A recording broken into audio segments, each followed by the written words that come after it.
Pomočnik v tehnoloških procesih. Šolanje za poklic pomočnika v tehnoloških procesih traja 2 leti. V izobraževalni program se lahko vpiše vsak, ki je končal osnovnošolsko obveznost oziroma vsak, ki je končal najmanj 7. razred osnovne šole. Namenjen je tudi tistim, ki so zaključili osnovnošolsko izobraževanje po prilagojenem izobraževalnem programu. V času izobraževanja dijaki pridobijo temeljna strokovna znanja z področja strojništva in tehnologije.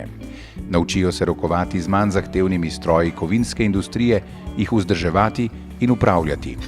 Eden izmed ciljev šolanja je tudi sposobnost samostojne izdelave ali preoblikovanja enostavnejših kovinskih izdelkov. Dejavnosti, kot so vrtanje, piljenje, brušenje, kovanje, odrezovanje in varjenje različnih kovinskih materialov, se pojavljajo skozi večino časa praktičnega usposabljanja dijakov. Poleg strokovnih znanj in prakse, dijaki dopolnijo svoje znanje tudi v splošno izobraževalnih predmetih.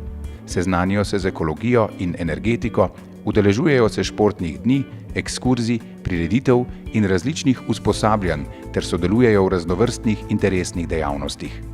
Po končanem šolanju se lahko zaposlijo v podjetjih v kovinski industriji. Tam najpogosteje opravljajo manj zahtevna, a v celotnem delovnem procesu prav tako pomembna dela. Ni nujno, da se njihovo izobraževanje po 2 letih konča. Pomočniki v tehnoloških procesih lahko šolanje nadaljujejo v programih srednjega poklicnega ali srednjega strokovnega izobraževanja.